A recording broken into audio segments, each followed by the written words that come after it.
Hola amigos y amigas de la literatura clásica, esto es Clásico Quites con Miss Maupassant, así que yo debo ser Miss Maupassant.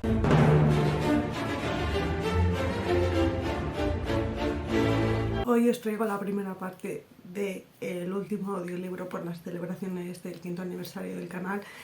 He pensado que no me va a dar tiempo esta semana a grabarlo entero porque os leo directamente 142 páginas. Casi como el precio que tiene el libro en la plataforma de la Casa del Libro.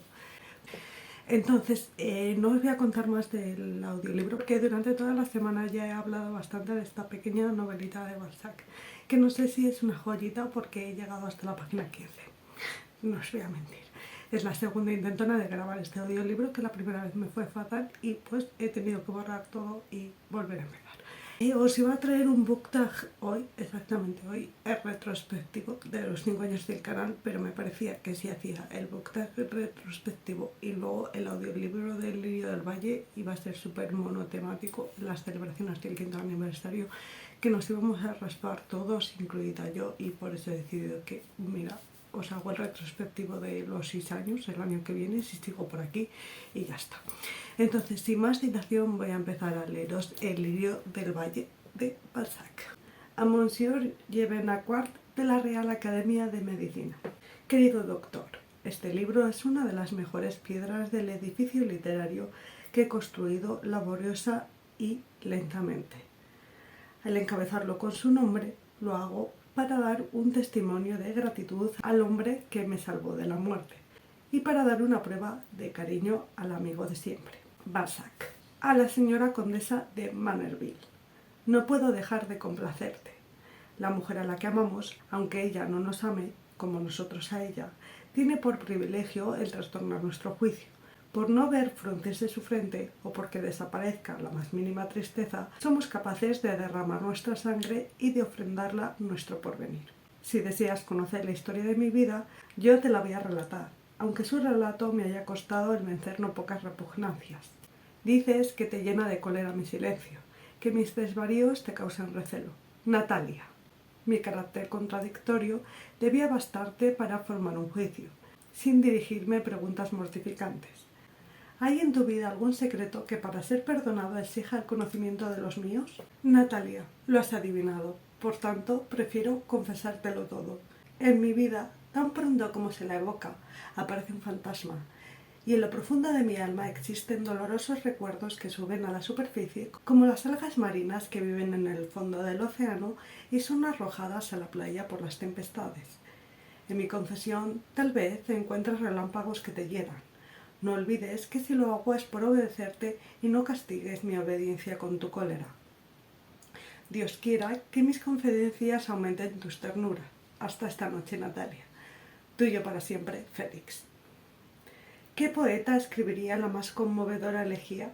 ¿Qué pintor podría expresar los tormentos sufridos silenciosamente por las almas cuyas raíces no encuentran sino pedruscos y cuyos primeros brotes son destruidos por manos vengativas? ¿Qué poeta describirá el dolor de un niño que succiona en su seno amargo y cuya sonrisa es borrada por una mirada cruel?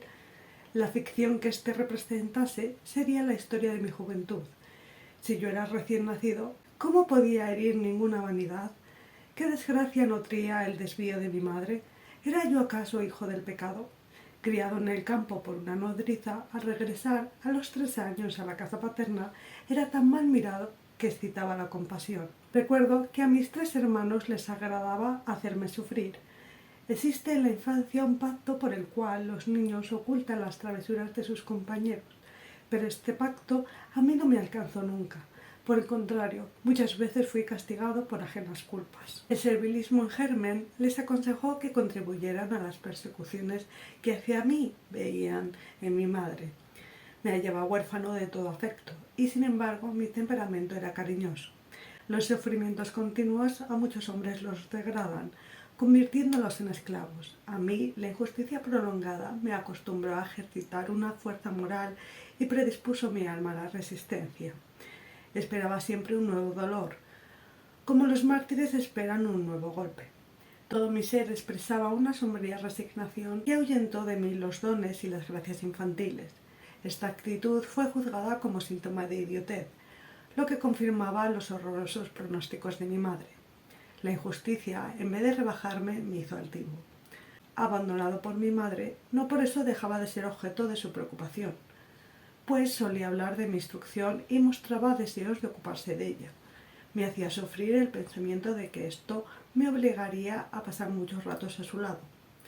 Me consideraba dichoso cuando me encontraba solo, jugando en el jardín, mirando al cielo o contemplando los insectos. La soledad debía conducirme al ensueño. Una noche, agazapado bajo una higuera, miraba una estrella con esa curiosidad que suele dominar a los niños, y a la que mi melancolía unía algo de sentimental inteligencia. Mis hermanas se distraían gritando y sus gritos eran como una música que acompañara a mi ser.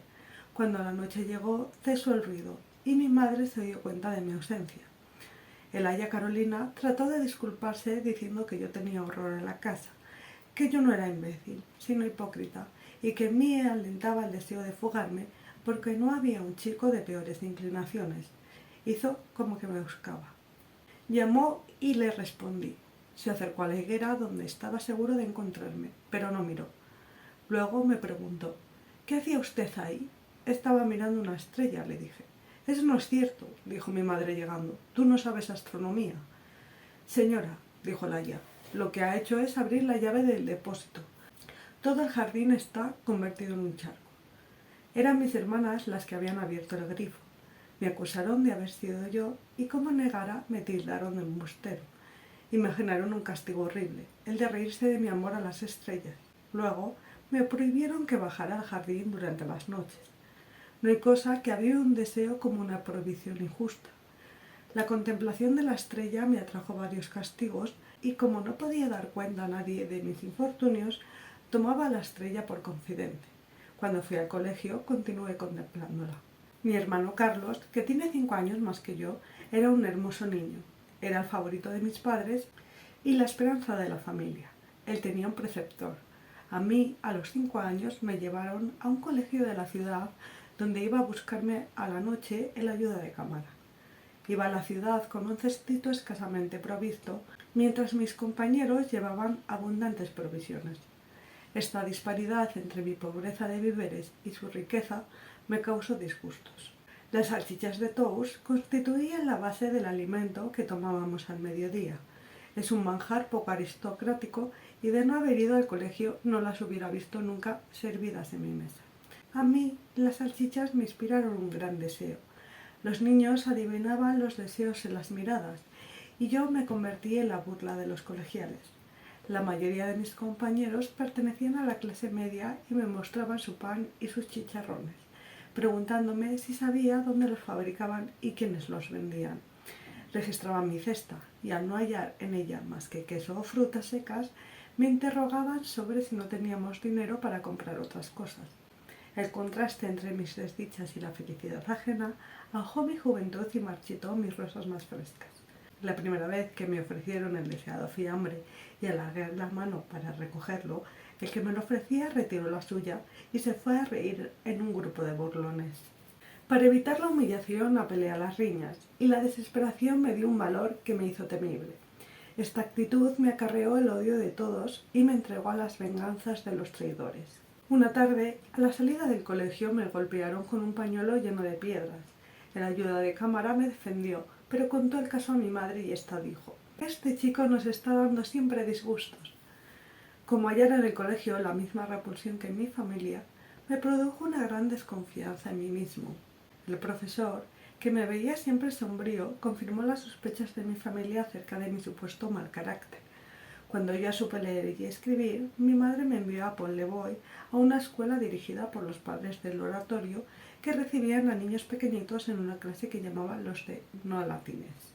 En aquel centro pasé 8 malos años, pues como no tenía más que 3 pesetas, aquí han traducido, me imagino que francos, por pesetas. Espero que no siga así. 3 pesetas para mis gastos, y estas apenas bastaban para comprar el material escolar. No podía comprar ni zancos, ni trompas, ni ningún objeto de juego.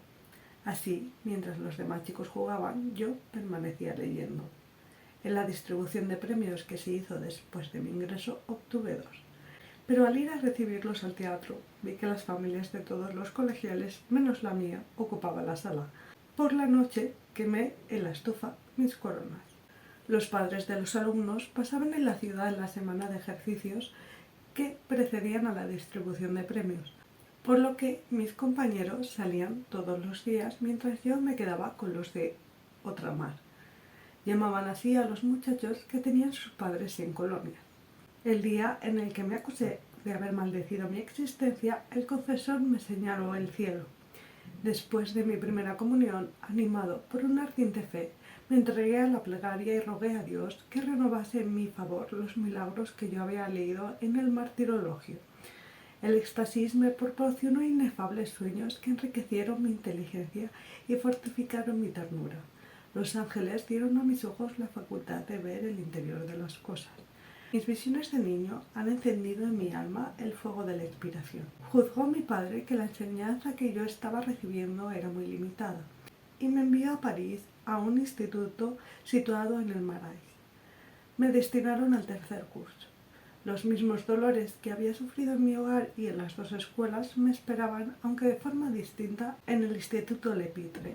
Mi padre, que no me había dado dinero, creía que con tenerme instruido y alimentado era suficiente, y no se preocupó de más. Habré conocido en mi vida escolar unos 1000 alumnos, y a ninguno se le ha tratado de forma semejante.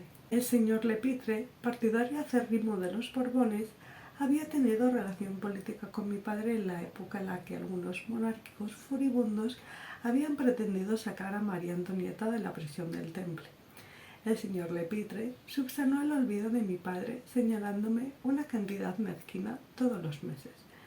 Había allí un departamento para el portero, donde los colegiales ricos almorzaban.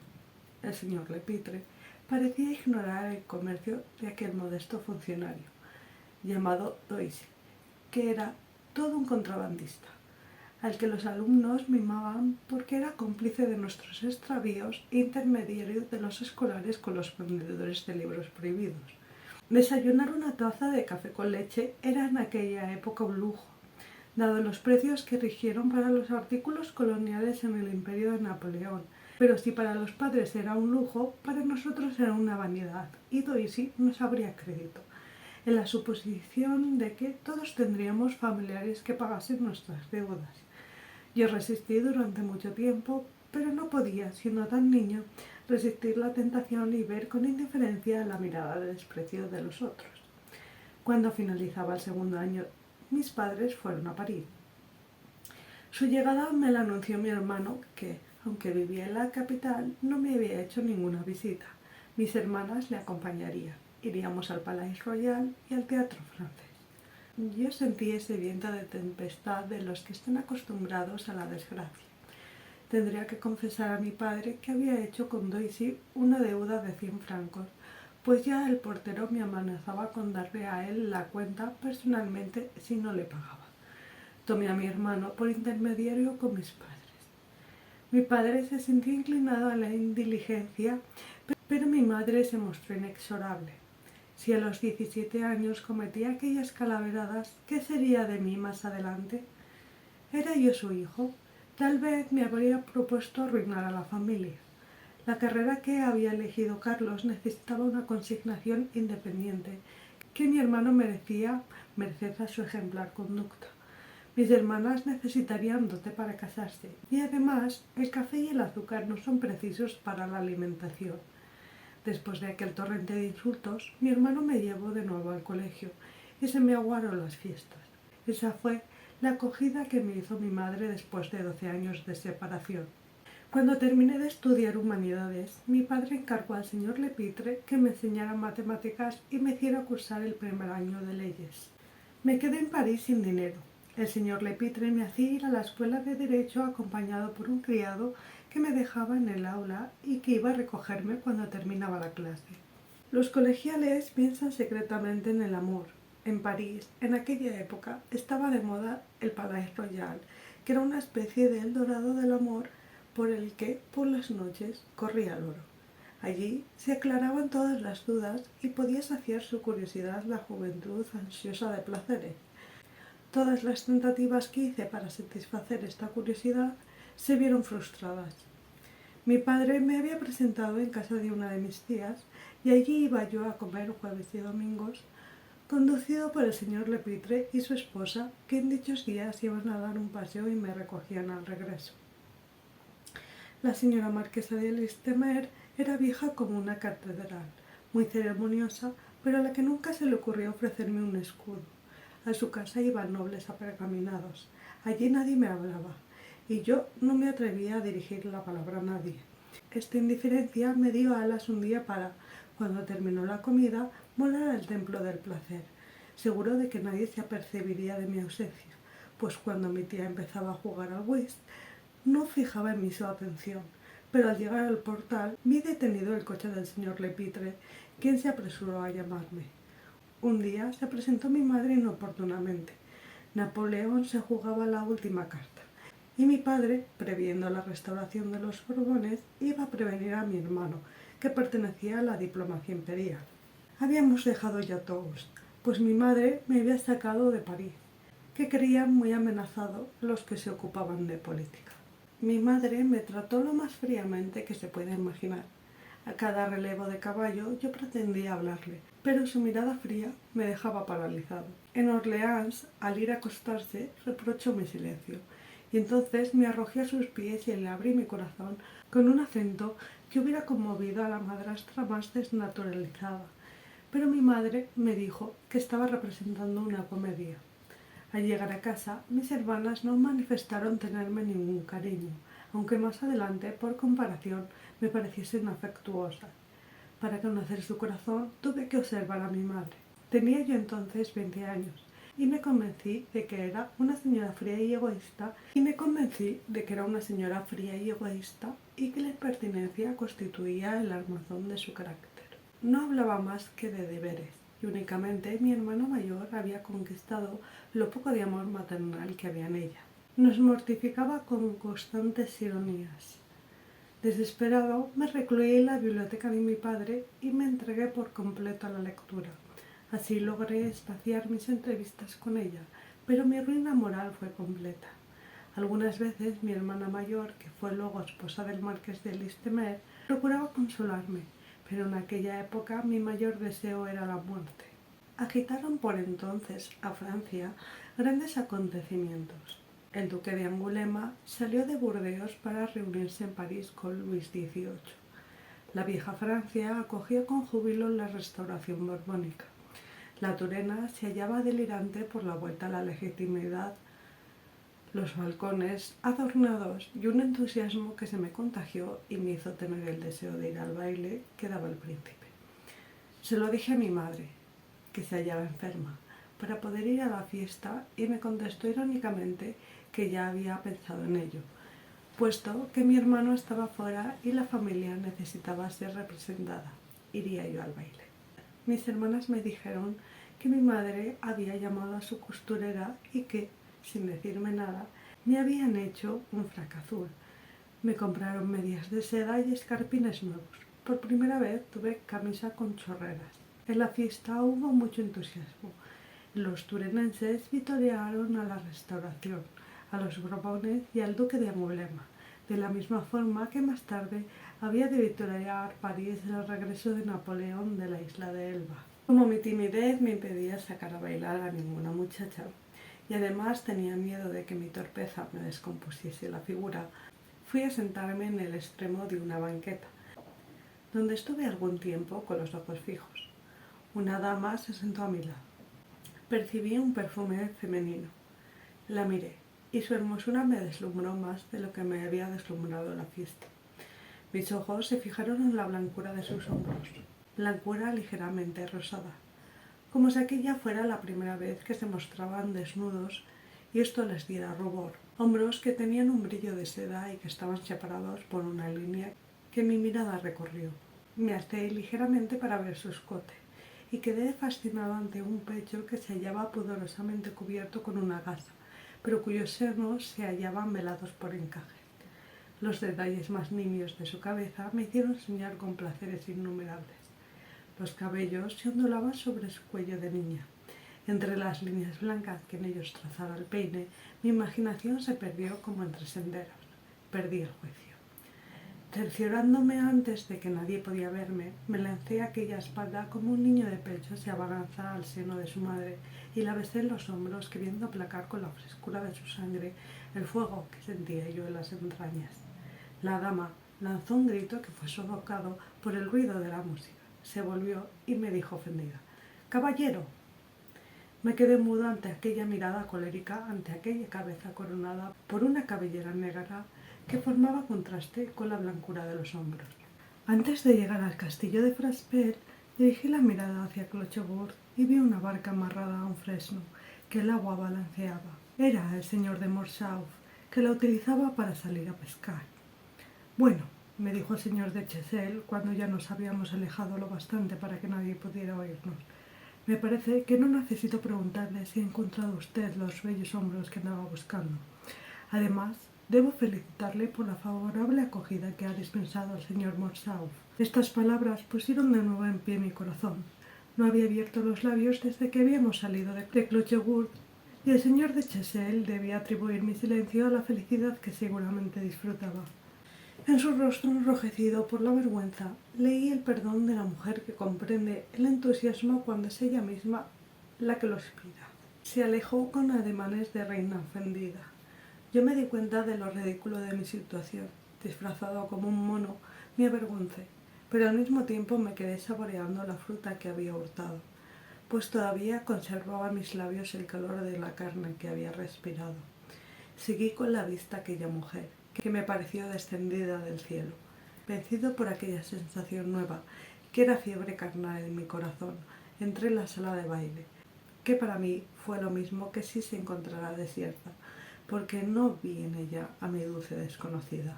Con el alma cambiada me fui a acostar. Era, en efecto, un alma nueva, un alma que había roto la larva, y a la manera de las hipsipilas se había convertido en mariposa.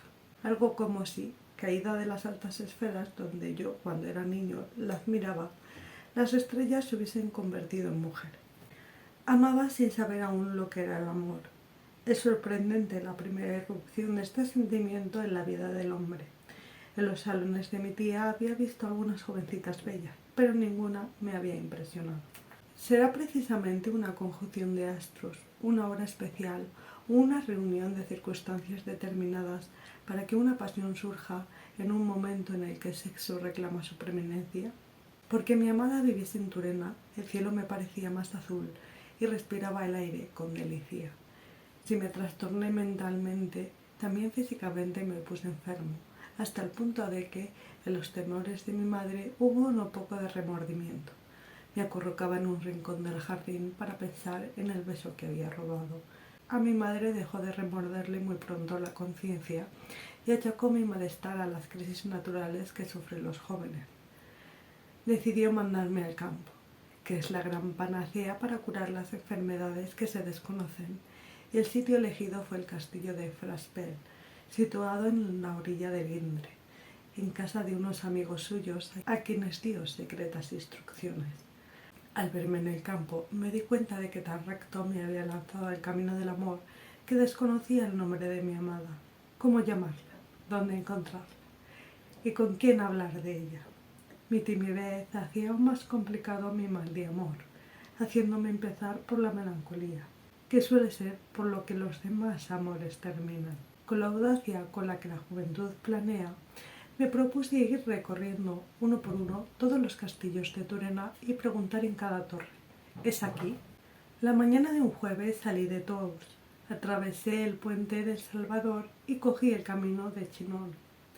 Por primera vez en mi vida tenía derecho a detenerme o a andar deprisa o despacio según se me antojara, sin que nadie me importunase.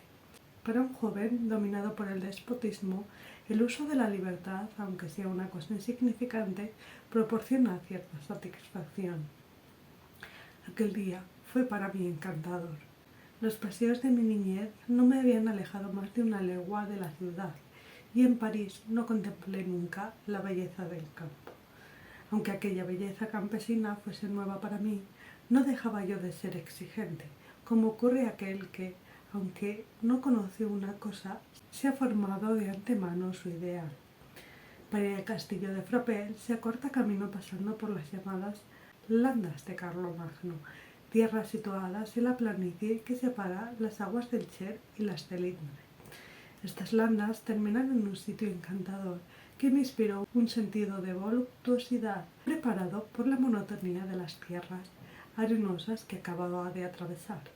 Me pareció que la dama que yo había besado en el baile tenía que vivir dentro del panorama que contemplaban mis ojos. Me apoyé en un nogal, en el que desde entonces me detengo a reposar siempre que paso por aquel querido valle. Ella habitaba aquí, me dije. El corazón no puede engañarme. El primer castillo que hay al pie de la colina, esa será su casa. Cuando me senté bajo el árbol, el sol del mediodía se reflejaba en la pizarra del tejado y en los vidrios de la ventana. El punto blanco que distinguía junto a un cenador tenía que ser su falda. Ella era el lirio del valle, el que perfumaba con sus virtudes. El amor que llenaba mi alma lo representaba aquella cinta que resplandecía entre las hileras de álamos. Para curar las heridas sangrientas del corazón, no hay nada como la contemplación de aquel paisaje en una tarde de otoño. Para contemplar la belleza de la naturaleza, no hay nada como ver aquel paisaje en una mañana de primavera. Los molinos movidos por aguas del Isère eran como la voz del paisaje. Los álamos se balanceaban y el cielo estaba lleno de azul. No me preguntes más porque amo a Turena. La amo menos que a ti, pero tampoco sabría vivir sin Turena. Mis ojos continuaban contemplando el punto blanco. Descendí al fondo del valle y encontré una aldea que me pareció maravillosa. 3 molinos colocados en 3 islas graciosamente recortados en medio de una pradera esmaltada de flores y el agua del río ondulada por las piedras de moler. Un puente cubierto de hierbas y de musgo con las barandillas inclinadas hacia el río. Más allá del puente había unas pequeñas granjas y un palomar, chozas limitadas por vallas cubiertas con enredaderas. En las puertas, galios y gallinas. Así es Pont-Rouen, la aldea que domina una iglesia batida en el tiempo de las cruzadas. Añosos nogales y jóvenes álamos con hojas del color del oro pálido. La mirada se pierde bajo un cielo vaporoso. Seguí el camino del Sache. Llegué a un parque lleno de árboles antañones que me revelaron la proximidad del castillo. Entré en el momento preciso en el que la campana anuncia la hora de la comida. Después de comer, mi huésped, no creyendo que había hecho el camino desde Tours a pie, me hizo recorrer sus posesiones. Desde un bosque de robles nudosos, mis ojos tropezaron en la pendiente próxima con el castillo que había visto desde el final de las laudas y que yo había supuesto morada de la dama a quien besé en el baile. Me detuve para contemplarlo. Mi huésped me dijo: «Como los perros la caza, adivina usted la proximidad de una mujer bella». Aunque la comparación no fuera de mi agrado, le pregunté el nombre del castillo y quién era su propietario. El castillo, me dijo, es del conde Morsauf, descendiente de una familia histórica en Turena, cuyos títulos datan de Luis XI. El conde se estableció en él al regreso de la emigración, pero el castillo pertenece a su esposa, de la casa Lenoncourt-Givry. Son de escasa fortuna, y tal vez por esto permanecen siempre en Clochegourde, partidarios de los Borbones. Cuando vine aquí el año pasado les hice una visita, que me devolvieron. La señora de Morsauf puede ocupar en todas partes un puesto de preferencia. ¿Va con frecuencia a Tours?, pregunté. No, no va casi nunca. La última vez fue al baile que se dio en honor del duque de Angulema. «¡Es ella!», exclamé. «¿Y quién es ella?». «Una dama que tiene muy bellos los hombros. En Turena hay muchos hombros bellos, pero si quiere usted reconocerlos, pasaremos el río y subiremos a Clochegourde». A las 4 llegamos al lugar que hacía rato contemplaban mis ojos. La puerta vidriera de la galería estaba coronada con el escudo de los Clermont-Chauvry. La leyenda «Mírame y no me toques» no dejó de sorprenderme. La revolución había arrancado la corona y la cimera. Era, en conjunto, un castillo de apariencia elegante, rodeado de viñas, cercados y tierras laborables. Mi corazón palpitaba, anticipándose a secretos acontecimientos.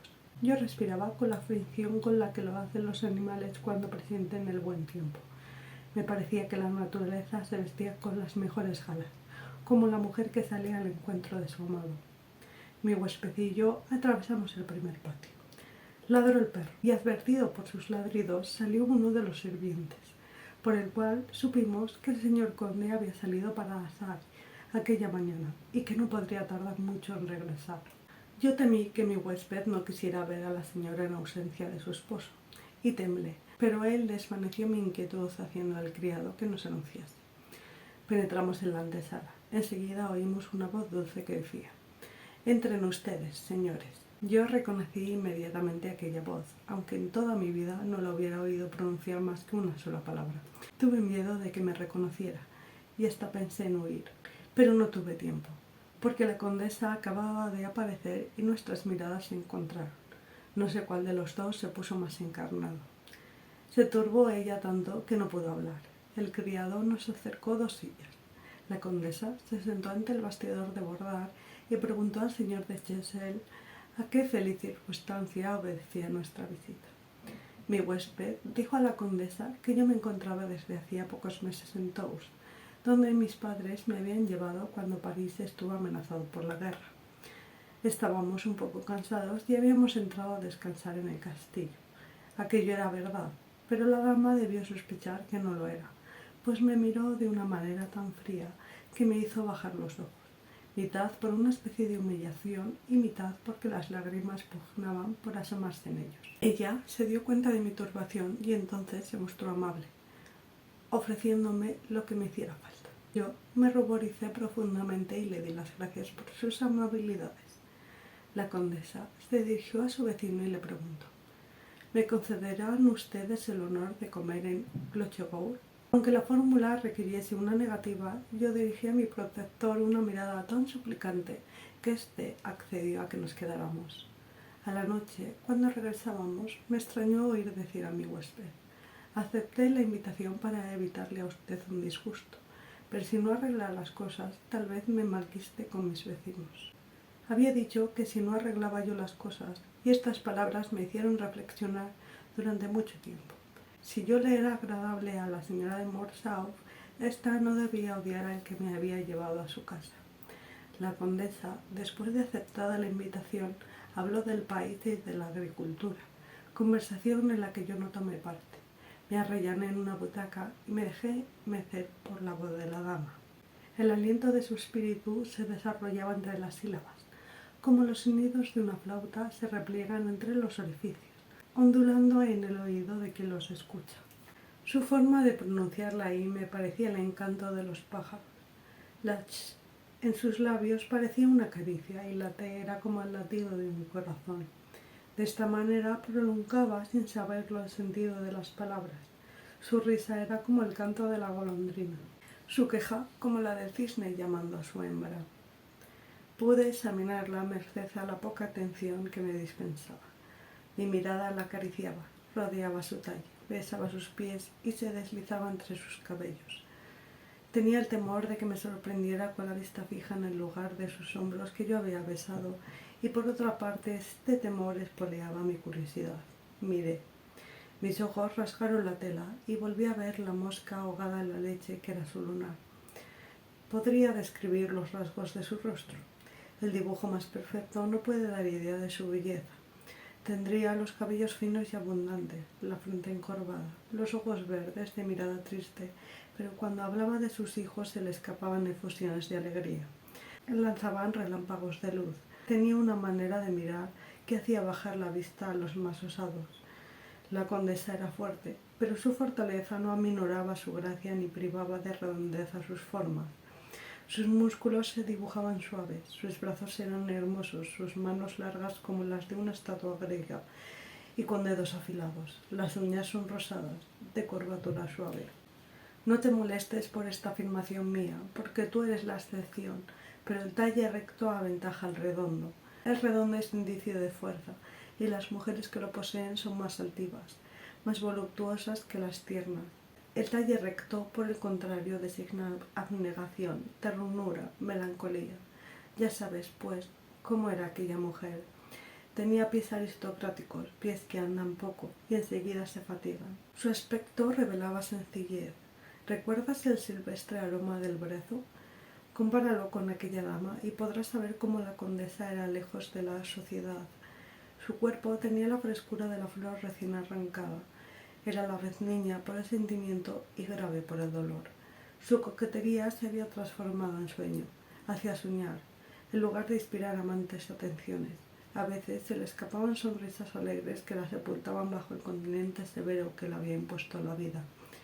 A excepción de sus hijos, no miraba a nadie. Daba solemnidad a sus palabras.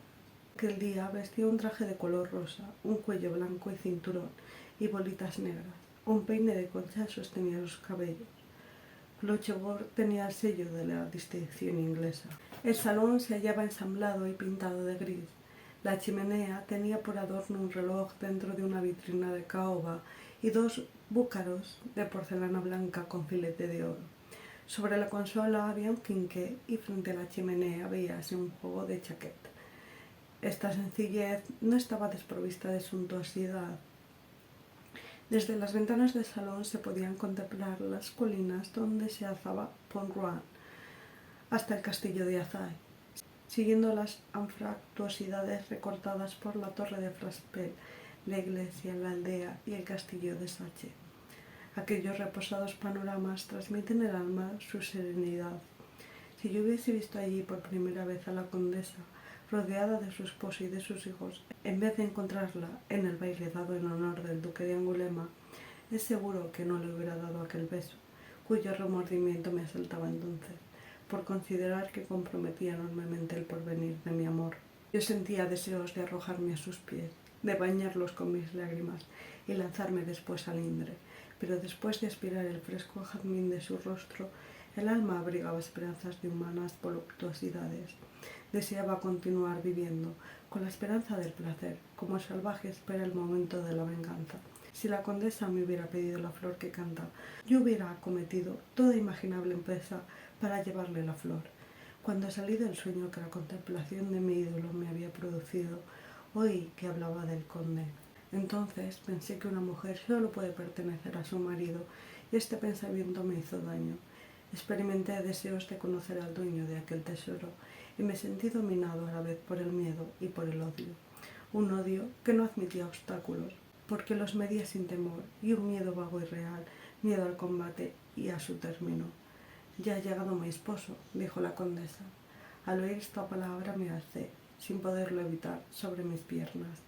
Pero ni el señor de Choiseul ni ella me dijeron una palabra, porque en aquel momento entró una niña de unos 6 años diciendo: «Aquí está papá». «Magdalena», exclamó su madre. La niña tendió la mano al señor Choiseul y me miró atentamente después de haberme hecho una profunda reverencia. «¿Cómo está la niña?», preguntó el señor Choiseul. «Está mejor», dijo la madre acariciándole la cabeza. Por una pregunta que hizo el señor Choiseul supe que la nena tenía 9 años, y como yo manifestara mi extrañeza, advertí que la frente de su madre se ensombrecía. Mi huésped me dirigió una de esas miradas que bastan a los hombres del mundo para dar una lección. Comprendí que se trataba de una de esas heridas cuyo apósito había que respetar. Magdalena no hubiera podido vivir en la atmósfera de una ciudad populosa. Era delgada, pequeña y tenía el rostro blanco como la porcelana. El aire del campo y los cuidados maternales conservaban la vida dentro de aquel cuerpo delicado como una planta nacida en un invernadero. Tenía los cabellos ralos y negros, los ojos hundidos y las mejillas enflaquecidas. El pecho hacia adentro revelaba que sostenía lucha con la muerte. Fingía estar contenta para ahorrar lágrimas a su madre, pero cuando ésta no la observaba, su actitud era tan triste como la de un sauce. Se le podría confundir con una gitanilla hambrienta a la que le habían engalanado para presentarse ante el público. «¿Dónde está Santiago?», le preguntó la madre. «Está con papá». Entró el conde, llevando a su hijo cogido de la mano. Santiago se parecía a su hermano, y estaba tan débil como ella. Al ver a aquellos niños tan macilentos, se comprendía el dolor de la condesa. El señor de Morcerf, después de saludarme, me dirigió una mirada menos observadora que malévola. Después de haberse informado de mi situación y de haber oído mi nombre, se marchó. Sus hijos quisieron seguirla, pero ella se lo impidió diciéndoles: «Quedaos, queridos míos». «Oh, ¿qué no hubiera dado yo entonces por oírme llamar querido mío?». Mi nombre hizo variar al conde de actitud. Me trató con consideración y pareció que le agradaba mi presencia. En otra época mi padre había jugado papeles peligrosos en conspiraciones legitimistas y cuando todo se perdió por la subida de Napoleón al trono, retiróse a la vida oscura de provincias, salario seguro de todos los conspiradores que han arriesgado mucho son las acusaciones duras e inmerecidas. Y estas también las sufrió mi padre. Yo desconocía aquellas particularidades a las que se refería el señor de Morcerf, pero hasta más tarde no supe el porqué de su acogida afectuosa. Cuando los niños se dieron cuenta de que estábamos distraídos conversando, se deslizaron como anguilas por la puerta entreabierta para ir en busca de su madre. Traté de adivinar el carácter del conde. El señor de Morcerf tenía 40 años, pero aparentaba muchos más. Su rostro tenía cierto parecido con el de los lobos, y su aspecto era de un hombre que había sido combatido por diversas enfermedades. La frente la tenía demasiado ancha en relación con la cara, terminada en punta y con arrugas desiguales, que parecían delatar más bien al infortunio que a los esfuerzos hechos por evitarlo. Tenía ojos duros, desconfiados, boca imperiosa y barba larga. Era alto y delgado. El descuido en que vivía en el campo le había hecho no dar importancia a ciertos detalles de indumentaria, y su traje era el del campesino en quien los ladrones no ven más importancia que la de sus dominios territoriales. 10 años en la inmigración y 10 de vida campestre tuvieron que influir necesariamente en su físico, y el liberal más envidioso habría reconocido en él al hombre religioso incapaz de ser útil a un partido, y muy capaz, por el contrario, con absoluta buena fe, de perderlo por su desconocimiento de los asuntos de Francia. Y así era, porque el señor de Morcerf era uno de esos hombres rectos que no son útiles para nada y que a todo le ponen dificultades, buenos para defender el puesto a que se les designe, pero avaros hasta el extremo de dar la vida antes que soltar sus monedas. Mientras comíamos comprendí que era él quien había legado a sus hijos el raquitismo que me había llamado la atención en Magdalena. Él se condenaba a sí mismo, pero no permitía que los demás le condenasen. Su vida íntima debía proporcionarle amarguras y asperezas que se reflejaban en su mirada siempre inquieta. Al entrar la condesa, con los otros niños agarrados a su falda, presentí una desgracia. Viendo reunidas aquellas 4 personas y estudiando sus fisonomías y sus respectivas actitudes, se me ocurren pensamientos impregnados de melancolía que cayeron sobre mi corazón como la neblina que antes de anochecer oscurece el paisaje. El conde notificó a su esposa muchas particularidades de mi familia que a mí me eran desconocidas. Me preguntó por mi edad y cuando se la dije, la condesa manifestó el mismo asombro que había manifestado yo al conocerla de su hija. Seguramente supuso que yo no tendría arriba de 14 años. Su maternidad, al verme tan flaco y tan descolorido, debió darle alguna esperanza. Y pensando en que yo tenía 20 años, se diría para sí, refiriéndose a sus hijos: vivirán. Me miró con curiosidad y dijo: si el estudio le ha hecho enfermar, los aires de nuestro valle servirán para restablecerle. A lo que añadió el conde: las enseñanzas modernas son funestas para nuestra juventud. Les llenaremos de matemáticas y de ciencia y los envejeceremos prematuramente. Si la instrucción pública se devolviera a las comunidades religiosas, no sucedería esto de que la enseñanza esté al alcance de cualquiera, con lo que quiere decirse que el mal nos amenaza. Estas palabras eran el colofón que ponía a otros que había dicho el día de las elecciones a un candidato monárquico al negarse su voto.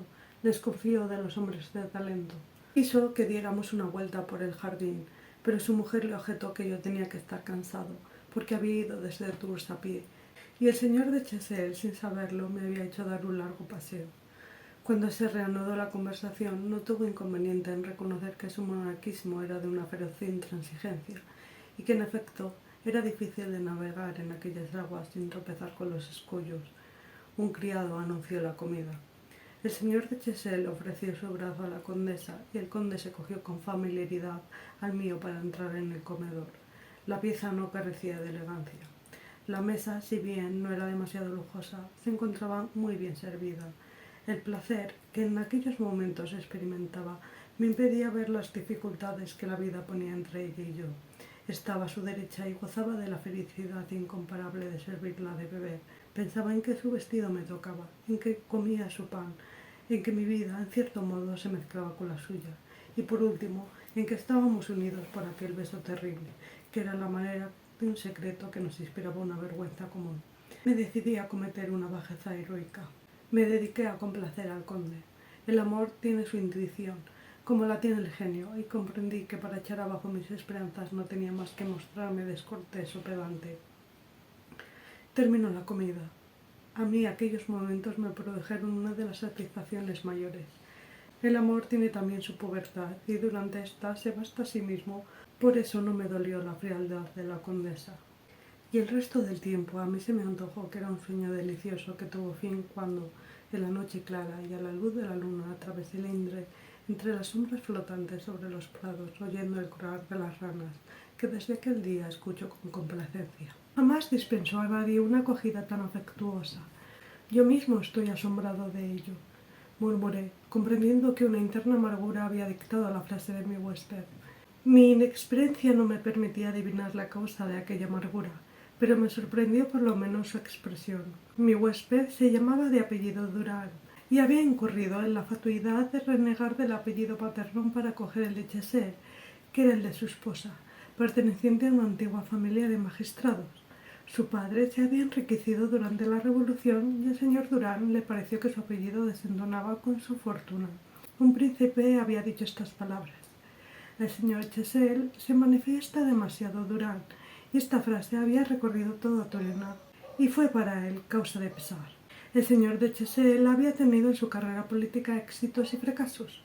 Fue 2 veces diputado y en otras 2 ocasiones lo derrotaron en la elección, director general un día y al otro sin ninguna representación. Estas alternativas habían dado aspereza a su carácter, y además, en las altas esferas, donde los rostros de los envidiosos de las glorias ajenas son mal mirados, no fue bien acogido. Si su ambición hubiera sido menor, seguramente hubiese logrado más de lo conseguido. A mí, sus maneras de gran señor, que tal vez fueran afectadas, me parecían perfectas. Por otra parte, me resultó agradable porque en su casa disfruté por primera vez de reposo. Como dentro de mi familia era tan desgraciado, el interés que por mí mostraba se me antojó casi paternal, y como los cuidados que puso en mi hospitalidad que me dispensó eran mucho mayores que los que recibía yo en mi casa, no podía menos de manifestarle mi gratitud. Más tarde, en el asunto de las cartas patentes, pude dispensarle algunos favores. La ostentación que el señor de Chessel hacía de su riqueza molestaba a sus vecinos. Las tierras que poseía eran muy extensas. La acogida que el señor de Morcerf me había dispensado sirvióle, ya que yo era hijo de una familia noble arruinada, para humillar la brillante situación económica del señor de Chessel, que no era caballero y que se dio enseguida cuenta de los propósitos del conde. Sus relaciones no eran únicamente políticas, sino la intimidad que debía haber entre 2 castillos solamente separados por el Indre y que desde el uno podía divisarse perfectamente el otro. El señor de Morcerf se había visto precisado a emigrar cuando daba principio a su segunda educación, que fue la que llegó a faltarle. Su destierro pasó en la ociosidad más lamentable, porque fue de los que creyeron siempre en la proximidad de la restauración de los Borbones. Fue uno de los primeros en alistarse en el ejército de Condé, y cuando dicho ejército fue dispersado, no creyó necesario, como lo hicieron otros nobles, el buscarse un medio de vida. Le faltó el valor suficiente para renunciar a sus prerrogativas aristocráticas y ganarse su pan. Tampoco quiso ponerse al servicio de las naciones extranjeras y los sufrimientos empequeñecieron su valor. La miseria alteró su salud. Pasó caminando por las tierras de Hungría, inspirando compasión y comiendo el pan que le daban los pastores y que hubiera rechazado de manos del señor. Los cabellos blancos del señor Morcerf me revelaron lo mucho que había sufrido. La alegría de Tolena murió en su alma el día que tuvo que acudir a que le curasen a las salas de un hospital alemán. Su enfermedad lo condujo a la hipocondría. Los amores que en su juventud tuvo fueron de la más baja esfera y arruinaron su salud, a la vez que comprometieron su porvenir. Después de haber pasado 12 años de miseria, volvió a Francia, acogiéndose al decreto de Napoleón que autorizaba su regreso. Cuando, después de haber pasado el Rin, vio el campamento de Estrasburgo, exclamó: «¡Francia, Francia!», de la misma manera que un niño hubiera exclamado: «¡Madre, madre!». Se encontraba pobre. Nacido para mandar, se veía sin autoridad y sin porvenir. Regresaba falto de fuerza física y moral. Falto de fortuna y con el antecedente de haber servido en los ejércitos de Condé, Su susceptibilidad se exasperó hasta el extremo de serle difícil la vida en Francia. Llegó casi moribundo al Maine, donde, por causa de la guerra civil, el gobierno revolucionario se había olvidado de vender una extensa finca que el arrendatario conservaba, haciendo creer que la tenía en propiedad.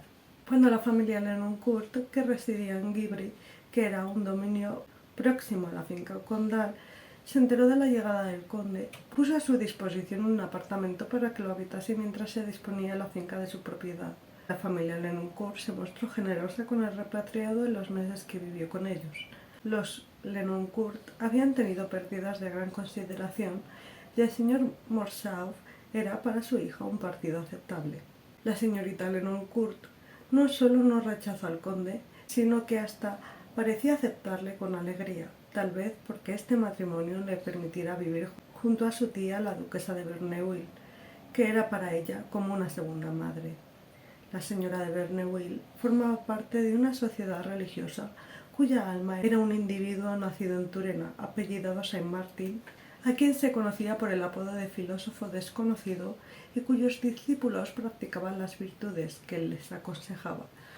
La doctrina de este filósofo pretendía dar la clave del mundo divino por medio de transformaciones. Aplicaba al dolor la dulzura del cuaquerino. Se salía de la Iglesia católica para retornar a la primitiva Iglesia cristiana. La señorita de Lenoncourt permaneció dentro del catolicismo. La condesa recibía con frecuencia en Clochegourde a Saint-Martin y desde allí el filósofo vigilaba la edición de los libros que por entonces hacían en Tours. La señora de Verneuil donó a su sobrina Clochegourde. Su instalación en Turena fueron los únicos días tranquilos de la condesa, porque felices no los tuvo nunca. Al señor de Morcerf, al retornar del destierro, se le presentó el cuidado de tener que preocuparse de su hacienda. Pero el nacimiento de su hijo Santiago echó por tierra toda la felicidad que como terrateniente se prometía, porque el médico le aseguró que el niño nacía condenado. El conde no quiso participar a su esposa el dictamen del médico. Consultó con otros doctores y de todos obtuvo la misma confirmación de lo que le había dicho el primero. Y otro tanto ocurrió con el nacimiento de su hija Magdalena. Estas dos desgracias aumentaron sus inquietudes. Pensaba en la extinción de su apellido, al mismo tiempo que en la desventura que por su causa había alcanzado a su joven esposa, para quien la maternidad no tenía placeres y sí dolores únicamente. La condesa, viendo los acontecimientos, comprendió el pasado de su esposo y adivinó el porvenir. La condesa, a pesar de todo, trató de hacer feliz a su consorte, perdonándole lo que él mismo no supo perdonarle. El conde cayó en la avaricia y aceptó las privaciones que la vida le imponía. Ella, por su parte, resolvió no salir de Clochegourde. El carácter violento del conde encontró en su esposa una tierra dulce en la que pudo experimentar un alivio a sus secretos dolores, merced a la frescura del bálsamo femenino. Toda esta historia la supe merced al despecho que se apoderó del espíritu del señor de Chessel. Aquella noche no pude conciliar el sueño y salté de la cama para contemplar las ventanas del Clochegourde. Me vestí y salí silenciosamente del castillo por la puerta de una torre que daba acceso a una escalera de caracol. El relente nocturno me tranquilizó. Atravesé el Indre por la parte del Molino Rojo y llegué a la barca de Clochegourde. En la última ventana del castillo, por el lado de Azay, brillaba una luz. Me abismé en mis contemplaciones, embellecidas con el canto del ruiseñor y el croar de las ranas. Tenía el alma y los sentidos encantados. Los deseos se manifestaban en mí con violencia. El universo se había hecho para mí mayor en los días precedentes y en una noche habían descubierto su centro. Fue para mí hermosa aquella noche pasada bajo sus ventanas, arrullado por el ruido del agua que batía en los molinos y por la voz de las horas que sonaban en el campo de Sache. Durante aquella noche llena de esplendores en que aquella flor sideral iluminó mi vida, yo le dediqué mi alma con la misma fe del pobre caballero castellano de quien se burla Cervantes, con la fe que empezamos el amor. Al parecer, en el horizonte, el primer rayo de luz de la aurora, cuando los pájaros comenzaron con sus suaves gorgojeos, saludando el nuevo día, corrí al parque de Frapesle. No me había visto ningún campesino. No sospechó nadie mi escapada, y estuve durmiendo hasta que anunció la campana la hora del almuerzo. Sin tener en cuenta el calor, luego de haber almorzado, fui a la pradera a contemplar el Indre y sus islas, las colinas y el valle, por los que sentía verdadera admiración, pero con la rapidez de un caballo desbocado llegué al lado de la barca y los sauces de Clochegourde. Todo en el campo era majestad y silencio. Las inmóviles frondas se recortaban con limpiedad sobre el dosel azul del cielo. Los insectos que viven de la luz, abejas, mariposas y cantáridas, volaban a los rosales y los fresnos. Rumiaban a la sombra de los rebaños, ardían las tierras rojas de la vid y las culebras se deslizaban a lo largo de los ribazos. ¿Cómo se transformaba aquel paisaje tan poético y tan fresco durante la noche? Salté con rapidez de la barca y tomé la dirección del camino para dar la vuelta a Clochegourde, de donde me parecía haber visto salir al conde. Por cierto que no me había engañado, pues el señor de Morcerf se preparaba sin duda a salir por una puerta que daba al camino de Azaï. «Señor conde, ¿cómo se encuentra hoy?», le dije saliendo a su encuentro. Su mirada brilló alegremente, sin duda porque en pocas ocasiones se oía llamar de aquella forma. «Muy bien», me respondió, «pero ¿le gusta tanto el campo que se pasea hasta las horas de mayor calor?». «Pues no he venido hasta aquí para vivir al aire libre», le contesté. «Ciertamente. Si quiere acompañarme, podrá ver segar el centeno». «Encantado, pero he de advertirle que desconozco totalmente la agricultura. No podría distinguir el trigo del centeno, ni la avena de la cebada, y no sé nada de los distintos métodos de hacer producir la tierra». «Ah, eso no importa. Venga usted conmigo», añadió volviendo sobre sus pasos. «Puede entrar por la puertecilla de ahí abajo». Dicho esto, echó a andar a lo largo del seto, por la parte de dentro, mientras yo iba por la parte de fuera. «De eso no puede enseñarle nada el señor Chessel», me dijo, «porque es demasiado gran señor para tener otras ocupaciones que la de recibir las cuentas de su administrador.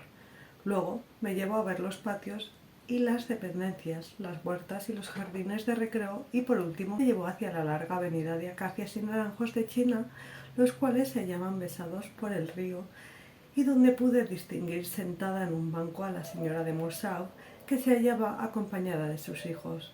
Sin duda, sorprendida por mi apresuramiento y previendo que nos acercaríamos, no se movió. El conde me hizo admirar la perspectiva del valle, que ofrecía desde aquel sitio un aspecto muy distinto a lo que yo había contemplado hasta entonces. Parecía un rincón de Suiza. Multitud de arroyuelos surcaban la pradera e iban a desaguar en el Indre, extendiendo la mirada hacia el lado de Montsabén. Sobre una inmensa llanura verde solo tropezaba la vista con masas de árboles, rocas y colinas. Aligeramos el paso para ir a saludar a la señora de Morcerf, que dejó caer el libro en el que estaba leyendo Magdalena para levantar sobre sus rodillas a Santiago, que había sido atacado de un acceso de tos convulsiva. «¿Qué sucede al niño?», preguntó el conde poniéndose extremadamente pálido. «Es que le duele la garganta», respondió la madre, que aparentaba no haberme visto, «pero me parece que no es cosa de cuidado». Sujetando la espalda y la frente del niño, sus ojos parecían lanzar rayos con los que intentaba infundir vida a aquella débil criatura.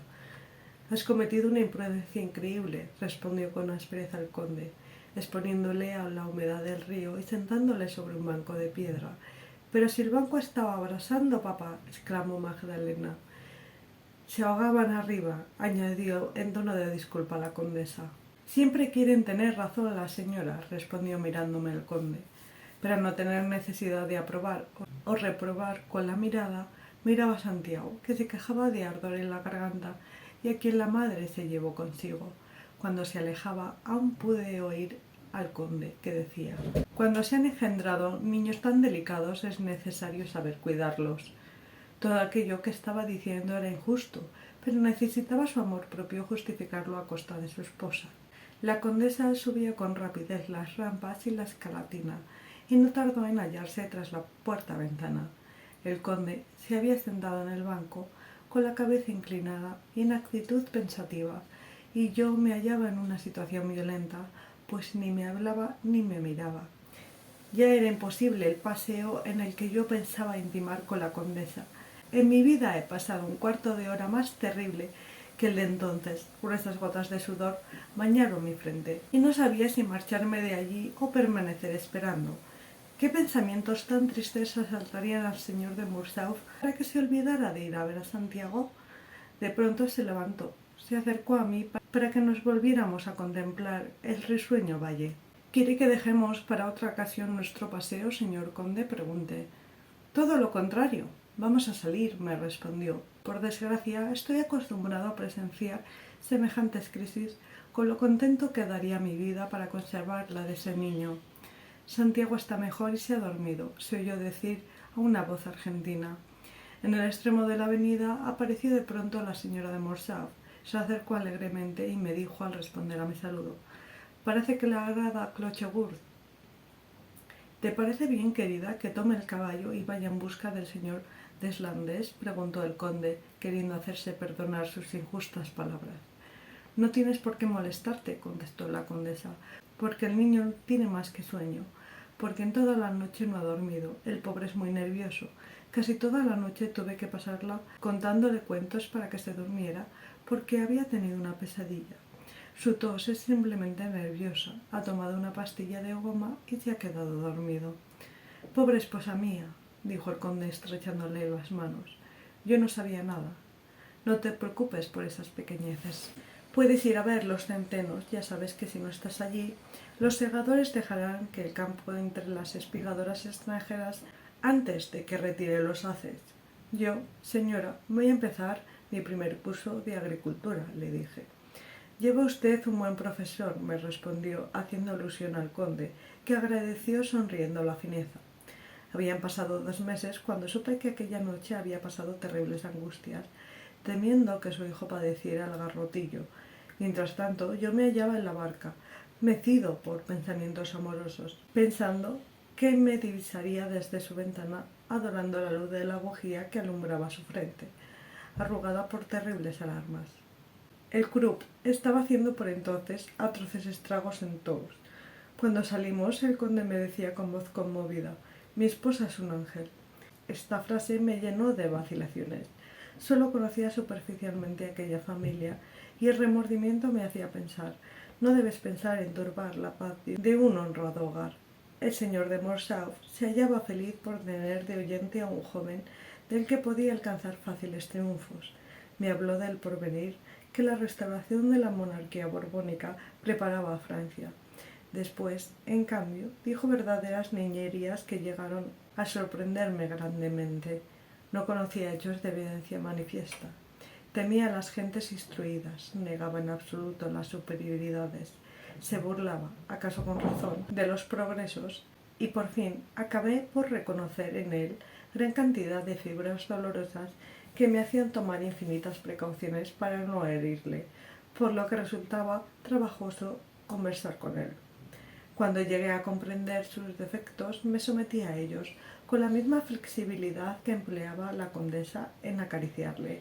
Quizá en otra época le habría replicado, pero entonces, con la timidez de una criatura, aparentando no saber nada de lo que los hombres ya formados lo sabían todo, me asombraba de los progresos conseguidos por aquel paciente agricultor. Sus planes los escuché con admiración, involuntaria lisonja que me alcanzó la benevolencia del anciano.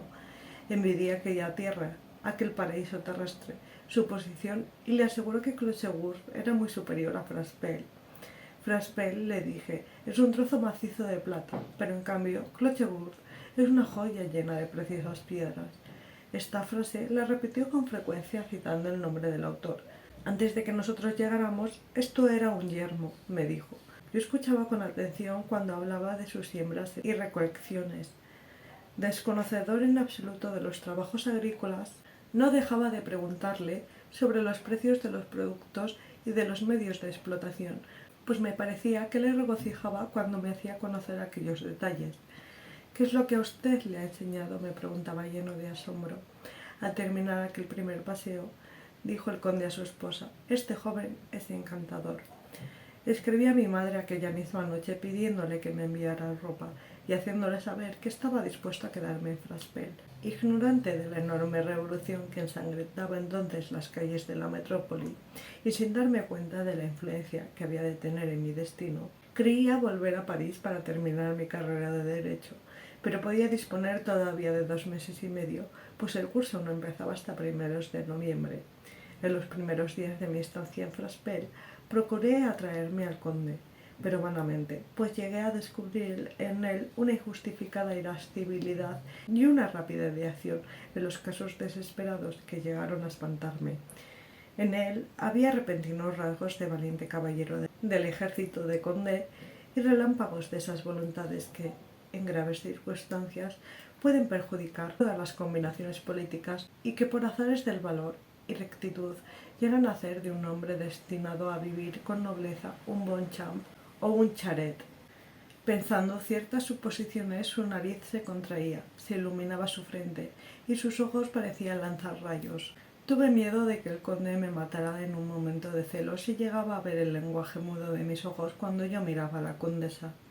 Por entonces en mí no había más que ternura, no poseía aún la voluntad que tanto modifica a los hombres. Mis exagerados deseos me habían comunicado esos estremecimientos rápidos de la sensibilidad que tanto se parecen al miedo. No me hacía temblar la lucha, pero no quería morir sin haber podido disfrutar la felicidad que da el amor correspondido. Se aumentaban mis deseos a medida que se acrecentaban las dificultades para llegar a satisfacerlos. ¿Cómo poder hablar de mis sentimientos? Me hallaba perplejo, siempre esperando la oportunidad. Adquiría familiaridad con los niños. Observaba bien sus caprichos para hacerme amar por ellos e intenté identificarme con las costumbres de la casa. Insensible a todo aquello, el conde fue haciéndose más comunicativo, por lo que fui conociendo sus cambios rápidos de carácter, sus profundas tristezas tan motivadas como sus bruscos arrebatos, sus quejas amargas, su envidiosa frialdad, sus reprimidos accesos de locura, sus exclamaciones de hombre desesperado, sus gemidos de niño y sus extrañas cóleras. Se diferencia la naturaleza moral de la naturaleza física en que en ella nada hay de absoluto. La intensidad de sus efectos está en razón de la fuerza de las ideas o caracteres que llegamos a agrupar en derredor de un hecho. Mis visitas a Clochegourde y mi porvenir estaban a merced de aquella caprichosa voluntad.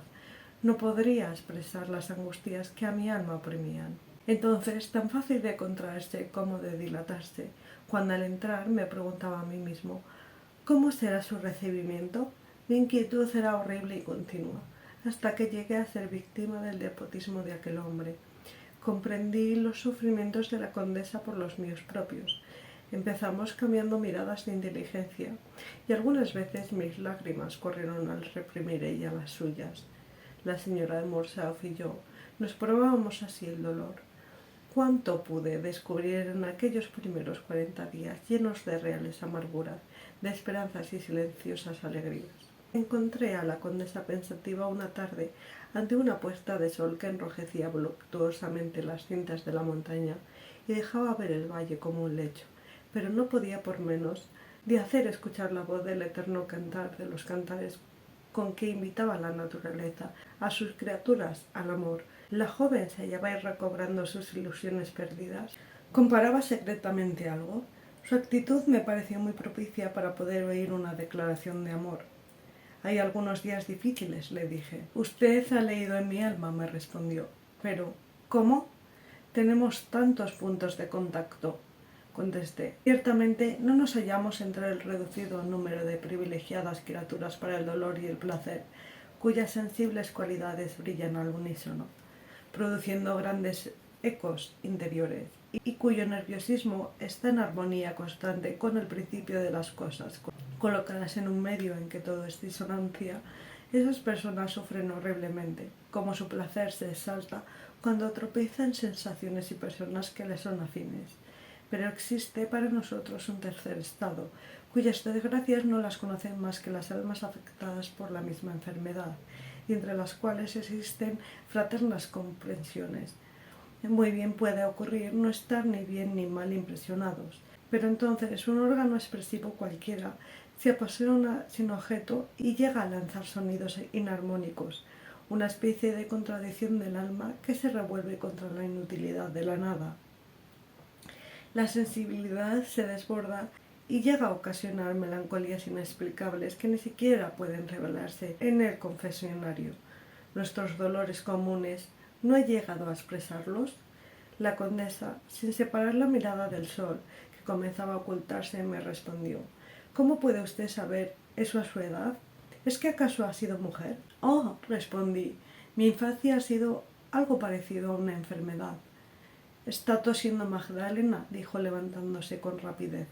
La condesa no se preocupó por la frecuencia con la que yo visitaba su casa, porque era pura como una niña y no sospechaba mal de nadie, y además también porque el conde se distraía conmigo como si fuera una presa arrojada, aquel león, sin uñas ni melena. Había terminado por encontrar una razón que nos parecía plausible a todos. Yo no sabía jugar al chaquet.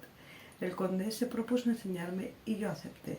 Cuando sobre este punto nos pusimos de acuerdo, me dirigió la condesa una mirada de compasión que parecía querer decir: «Se ha metido usted en la boca del lobo».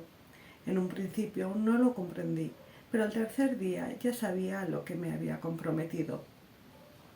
Mi inagotable paciencia, fruto de mi infancia, se maduró en aquella temporada de prueba. El conde sentía un gran placer en burlarse de mí cuando yo intentaba poner en práctica el principio o la regla que acababa de explicarme. Si me paraba a reflexionar, se quejaba de que jugaba con lentitud. Si lo hacía vivamente, decía que lo estaba espoliando. Y si cometía alguna torpeza, se aprovechaba de ella. Era su tiranía la del maestro que somete al chiquillo a un yugo malintencionado. Cuando jugábamos dinero, sus constantes ganancias le alegraban mezquinamente, pero una palabra de su esposa me devolvía la tranquilidad y ponía en él el sentimiento de la cortesía y las conveniencias. Aquella tarea consumió todo mi dinero. Aunque el conde estaba entre su esposa y yo, hasta el momento de retirarme, algunas veces bastante tarde, me consolaba el pensamiento de poder deslizarme en su corazón, pero con la esperanza de que llegara aquel momento tenía que seguir aquellas malditas partidas de juego que torturaban mi alma y vaciaban mi bolsillo. ¿Cuántas veces contemplamos en silencio un efecto del sol en la pradera, las vaporosas colinas o los reflejos de la luna en las piedras del río sin decir otra cosa que «¡Qué noche más hermosa! La noche es como una mujer, señora. ¡Qué lugar tan apacible! Por eso es aquí imposible ser completamente desgraciado». Después la condesa reanudaba su labor.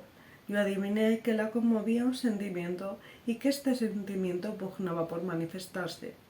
Como ya no me quedaba dinero, me era imposible seguir jugando, y como el juego era el único pretexto que tenía para poder pasar las veladas en Clochegourde, le escribí a mi madre suplicándole que me enviara alguna cantidad. Mi madre me contestó con una carta insultante, si bien la acompañaba de una mezquina suma que no bastaría ni siquiera para una semana. ¿A quién recurrir entonces? No ir al Clochegourde equivalía a no ver a la condesa. Para mí aquello tenía más importancia que mi propia vida. En París había podido reducirme a la abstinencia y mi desgracia fue negativa, pero en Fraspel había de ser activa. En aquella primera felicidad de mi existencia no podían faltar los abrojos. Conocí la tentación del robo, si bien la vencí prontamente. Aquella tacañería de mis padres me ha dejado un recuerdo doloroso. Recuerdo que desde entonces me hace mirar a los jóvenes delincuentes con la indulgencia del que, si no ha caído al abismo, ha peligrado en sus bordes. Siempre que veo a alguien alcanzado por la justicia humana, me digo que la ley ha sido hecha en perjuicio de los que conocieron la desgracia. En la biblioteca del señor Chessel descubrí un libro titulado Tratado de Chaquet y me di prisa a leerlo. Además, mi huésped se dignó a leccionarme. Hice algunos progresos que me permitieron aplicar al juego las reglas y los cálculos que había aprendido de memoria. En pocos días hice grandes ventajas que me pusieron en posición de poder ganar a mi maestro.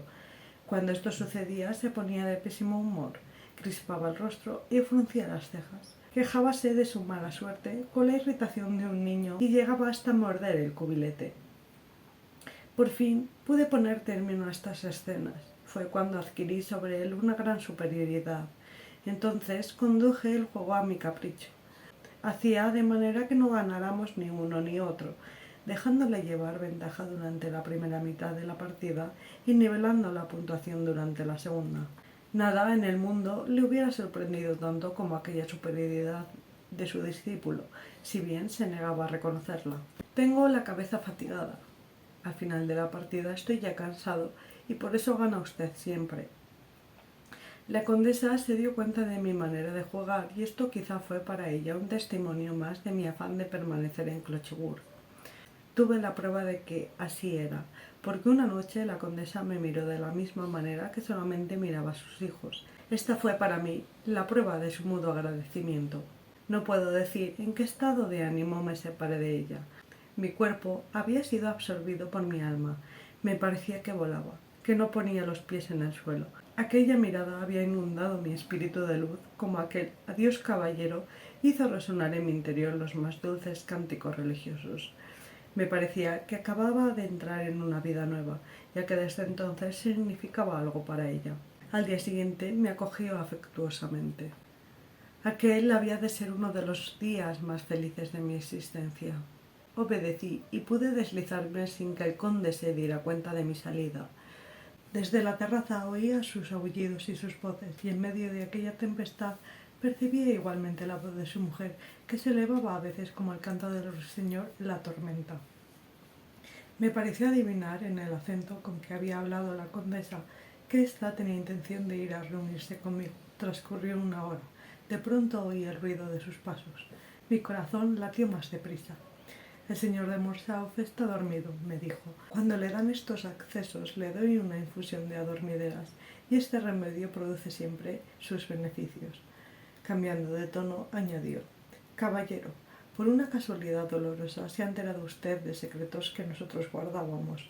Prométame no revelárselos a nadie. No le pido que me lo jure, porque con su promesa tengo suficiente. Tengo necesidad de prometérselo, le dije. Yo creí que ya nos habíamos comprometido. No juzgue así a mi esposo. Mañana no se acordará siquiera de cuanto le he dicho, y se mostrará con usted amable. Yo le contesté: no se moleste usted en justificarle. Yo haré lo que usted quiera. Me arrojaría al río si supiese que con ello podría hacer cambiar la conducta del conde y hacerla a usted más dichosa. Lo único que no puedo hacer es cambiar de opinión. Y el señor de Morcerf es... Ella me interrumpió. El conde es nervioso y soberbio, pero como hoy solamente se pone de tarde en tarde. La emigración causó muchas desgracias, muchas víctimas. Luego de pasarse la mano por la frente, continuó: usted es bueno y generoso. Alzó los ojos al cielo y luego los fijó en mí. Magnetizado por aquella mirada, cometí lo que en la vida social se llama una falta de tacto. Dije con voz alterada: señora, antes que nada, permíteme que se me justifique de una falta cometida. Caballero, me dijo, colocando en mis labios un dedo que retiró inmediatamente. Después, mirándome altivamente, como quien está por encima de cualquier injuria, agregó: sé a qué falta hace usted alusión. Se trata del único ultraje que he recibido. Le ruego que no hable nunca de aquel baile. Su falta ha sido perdonada por la cristiana, aunque la dama lo sufra todavía. No se muestre usted implacable, le dije, procurando contener las lágrimas que querían asomarse a mis ojos.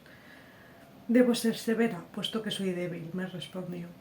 Tuve entonces una especie de rebelión infantil que me hizo decir: escúcheme, aunque sea por vez única. Hable.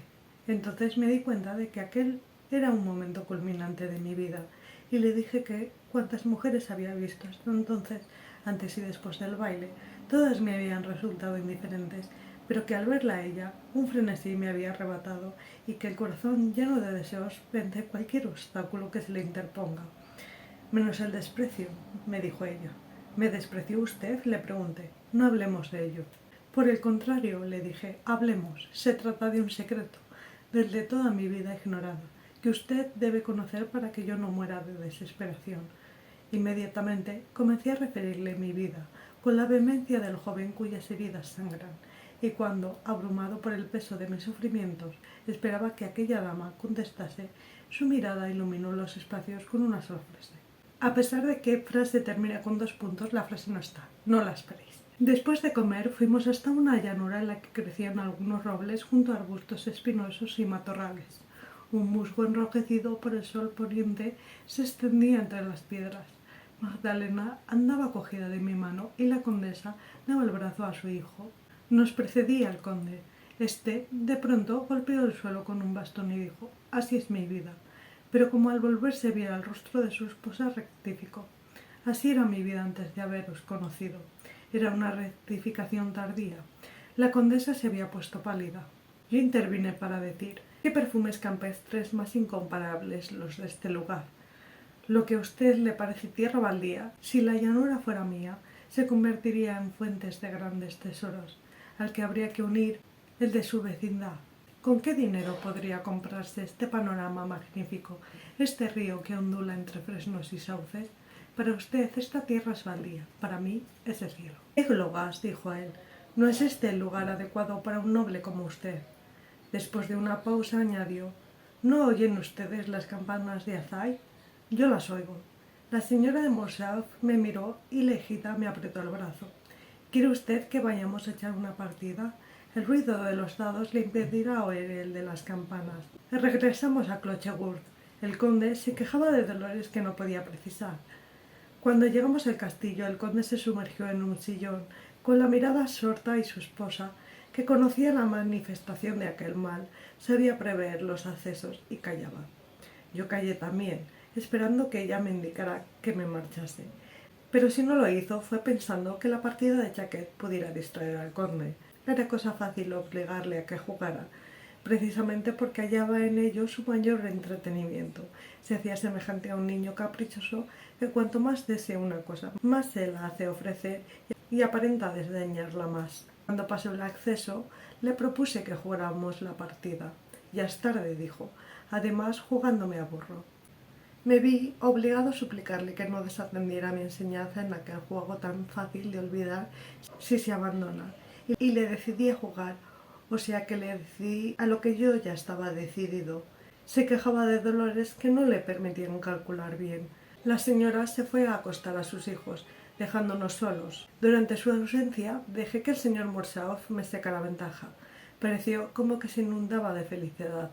Era la suya una risa sin motivo que contrastaba con la profunda tristeza que había manifestado poco antes. Nunca hasta entonces le había visto bajo la influencia de un acceso tan fuerte. Era como si, al haber tomado confianza conmigo, no tuviera por qué contenerse mi presencia, como si en mi persona buscara un nuevo pasto para el mal humor, pues parece ser que los enfermos mentales tienen apetitos de posesión como los de los terratenientes que aspiran a aumentar sus terrenos. La condesa se sentó cerca de nosotros. Una jugada que no estuvo en mi mano impedir alteró el semblante del conde. Se puso sombrío y su mirada comenzó a extraviarse. Luego el señor de Morcerf echó un dado que le hizo perder la partida. Se levantó furioso, arrojó sobre mí el tablero y tiró el quinqué a tierra. Como si estuviera loco, se puso a dar saltos por el salón. El torrente de injurias que salió por su boca le daba el aspecto de uno de los endemoniados de la Edad Media.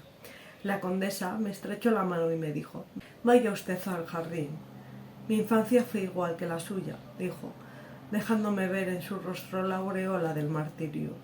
Después de una pausa, la condesa siguió refiriéndome que ella había tenido la desgracia de nacer hembra cuando los varones de su familia se habían extinguido, y que mi soledad había sido un paraíso si se la comparaba con la suya, hasta el día en que su cariñosa tía, que para ella fue una verdadera madre, fue a arrancarla del suplicio en que había vivido y cuyos detalles me relató. Jamás había recibido una lección con amor, y si siempre con ironías. Su madre le inspiró siempre más terror que cariño. Tal vez, pensaba la condesa, la vida de su infancia fuera como una preparación para la que entonces estaba haciendo. Vivimos en la misma esfera antes de encontrarnos, le dije, solo que el uno venía de Oriente y del Occidente el otro. Ella movió la cabeza con desesperación y me repuso: «El Oriente es para usted y el Occidente para mí. Su vida será fácil mientras a mí me matará el dolor. Usted, como es hombre, organizará su existencia como le plazca, mientras que la mía está ya fijada de antemano. No hay fuerza humana suficiente que pueda romper la cadena que la mujer toma al ponerse el anillo de oro de sus esponsales». La condesa, considerándome ya hermano suyo en el dolor, creyó que podía hacer sus confidencias más completas y me refirió toda la triste historia de su matrimonio, sus decepciones y sus desgracias. Ella, al casarse, poseía algunos ahorros que en uno de los días de escasez entregó a su marido generosamente, y sin decirle que para ella eran más bien recuerdos que monedas. Su marido ni le agradeció el sacrificio, ni se consideró jamás deudor suyo. no obteniendo siquiera esa mirada de gratitud que para las almas puras es el mayor consuelo que puede hacerles. El esposo se olvidaba a veces darle el dinero necesario para las atenciones domésticas, y a la condesa le parecía que despertaba de un sueño cuando, después de haber tenido que vencer su timidez, se lo pedía. Cuando la naturaleza enfermiza de aquel hombre se hizo patente, ella se estremeció espantada. ¿Qué calamidades horribles siguieron a sus dos alumbramientos?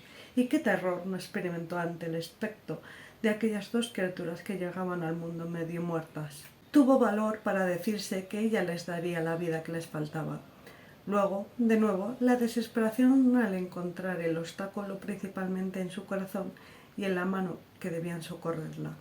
Esta gran desgracia la veía desarrollarse a cada dificultad vencida, y al llegar a la cima de cada roca no había encontrado más que nuevos desiertos por atravesar, hasta el día en que, al igual que el muchacho arrancado por Napoleón a las caricias y atenciones del hogar, hubo acostumbrado sus pies a pisar entre la nieve y el lodo, habituando a su frente a las balas, y se familiarizó con la sumisión del soldado. Todo esto, en su extensión tenebrosa, me lo contó la condesa con toda clase de hechos desoladores, de pruebas infructuosas y de terribles combates conyugales. Pero, en fin, sería necesario que usted viviera aquí unos cuantos meses para poder darse cuenta del número de sufrimientos que tengo que pasar por las mejoras hechas en Clatchworth. ¿Qué recursos tengo que emplear para hacerle emprender cualquier cosa útil a sus intereses? ¿Cuánta malicia emplea cuando no obtiene éxito alguno en empresa que acomete fiado en mis consejos? ¿Cómo se regocija atribuyéndose el bien? ¿Y qué paciencia tengo que acumular para oírle quejarse incesantemente cuando hago esfuerzos por endulzarle sus horas, por perfumar el ambiente, por llenar de flores el camino que él va sembrando de abrojos? Por toda recompensa suelo oírle decir: «Qué pesadez de vida, quiero morirme». Para los extraños es cortés, pero nunca lo fue con su familia. En mi deseo de procurarle felicidad, me he acostumbrado a ser su víctima. El interés de la casa exige que me muestre severa. Le pregunté por qué no hacía uso de su influencia para él, para gobernarle. «Porque carezco de energía contra los débiles», me respondió. «Además me encuentro abatida, y mi fortaleza no puede ser regenerada. A veces hasta me falta energía para soportar las tempestades. Mi marido llegará a matarme, y al matarme a mí, se matará a sí mismo. ¿Y usted se alejará por unos meses? Mi esposo se consideraría perdido. Por mucho que se resista a reconocer su situación, no deja de tener conciencia de ella. Soy a la vez aya y preceptor de mis hijos. La explotación de la tierra es la más fatigante de las industrias. Tenemos pocas rentas en dinero y nuestras haciendas están mal cultivadas. Hay que vender todas las producciones. Por mucha vigilancia que se ponga, los colonos siempre procurarán beneficiarse con nuestros abonos. Si se tiene en cuenta la falta de memoria de mi marido y el trabajo que me cuesta hacerle que se ocupe de los negocios, comprenderá que es imposible que yo me ausente del Clatchworth.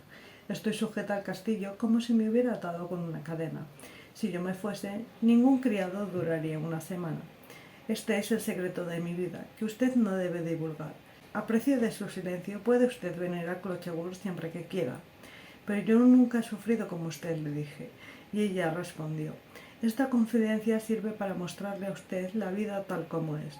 Todos los humanos tenemos defectos y virtudes. Si me hubiera casado con un despilfarrador, estaría arruinada. Si mi marido hubiera sido un joven galante, no habría podido resistir, porque soy enormemente celosa. Mi marido me ama todo lo que él es capaz de amar. Crea que toda vida de amor es una excepción en la tierra. La vida es dolor y es angustia. La resignación de un día prepara la resignación del siguiente. Voy, como puedo, rehaciendo nuestra fortuna. Quizá mi esposo llegue a tener una vejez feliz. Pero sus sufrimientos, dije, habrán sido necesarios como lo son los míos. ¿Por qué caminos hemos andado el uno hacia el otro? Quizá nos ha guiado como a los Reyes Magos una estrella. No sabemos quién remachó a través de los años los eslabones de la cadena que nos une. Usted no debe desunir lo que tal vez el cielo ha unido. Los sufrimientos de los que usted habla son la semilla sembrada que hará brotar la cosecha dorada por el sol de la recolección. No sé qué fuerzas misteriosas me impulsan a hablarle de esta forma. Contésteme o no volveré a pasar el río para venir a verlo. Aunque no haya usted pronunciado la palabra amor, me dijo, sé que habla de un misterioso sentimiento que desconozco. Es usted tan niño que me hace perdonarle de nuevo. Yo solo tengo el corazón para la maternidad. No amo a mi esposo por deber social, pero sí hay un sentimiento irresistible que le otorga todas las fibras de mi corazón. Nadie me violentó para que me casase con él. La misión de la mujer es recoger a los que se quedaron heridos junto a la brecha. De todas las formas, usted no debe volver a hablarme de este modo. De otra forma, me vería obligado a cerrarle las puertas de esta casa. Después de una pausa, prosiguió. Yo buscaba un amigo de quien nada tuviera que temer, un corazón en quien verter mis dolores, hasta que mi hijo Santiago sea hombre. Veo que me he engañado y que Dios no se ha compadecido todavía de mí. Un rayo de luna iluminó dos gruesas lágrimas que se deslizaban por sus mejillas, y yo le contesté. Amar sin esperanza constituye también una felicidad. Aceptó lo que me propone sin reservas. Yo, por mi parte, seré lo que usted quiera que sea. Ella arguyó con severidad. Consiento en ese contrato siempre que usted no pretenda aunar más los lazos que nos juntan.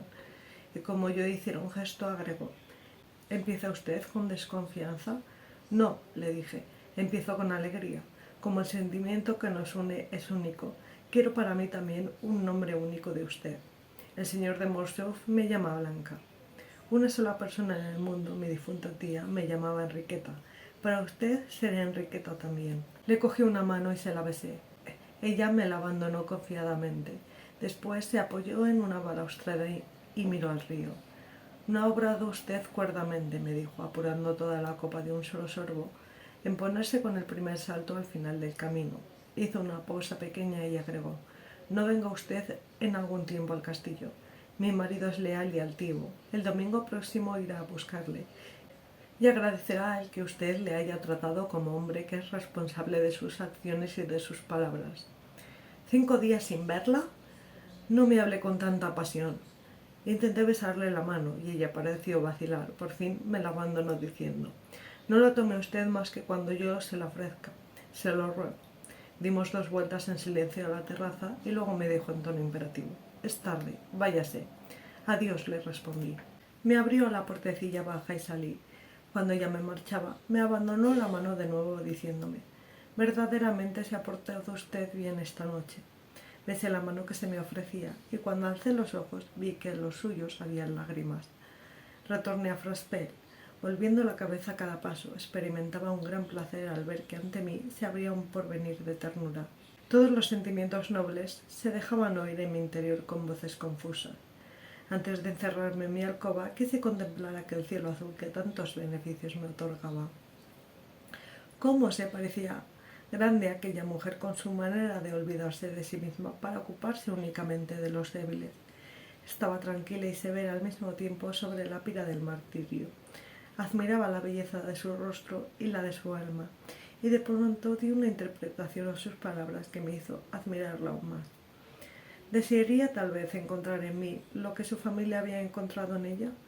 ¿Me elevaba a su nivel, o tal vez más alto aún? Los astros, según aseguran los constructores de mundos, se comunican así a distancia con sus movimientos y con su luz. Este pensamiento me hizo elevarme a las alturas atmosféricas. Me remonté al cielo de mis sueños de infancia. Genios turbados, corazones desconocidos, hijos abandonados y proscritos inocentes. Todos vosotros que habéis visto en todas partes rostros indiferentes, pechos fríos y cerrada oreja, solamente vosotros estáis capacitados para comprender la infinita alegría que proporciona un corazón que os ama, un oído que os escucha y una boca que os contesta. Un día de felicidad basta para compensar todas las desgracias. El dolor es un lazo que une el alma con otra alma confidente. La mujer que recoge nuestros suspiros nos recompensa pródigamente de todos los pesares. Solo vosotros podéis, por tanto, comprender lo que la señora de Morcerf representa para mí. Durante los 5 días que yo no fui por allí, sucedieron acontecimientos en Clocheworth.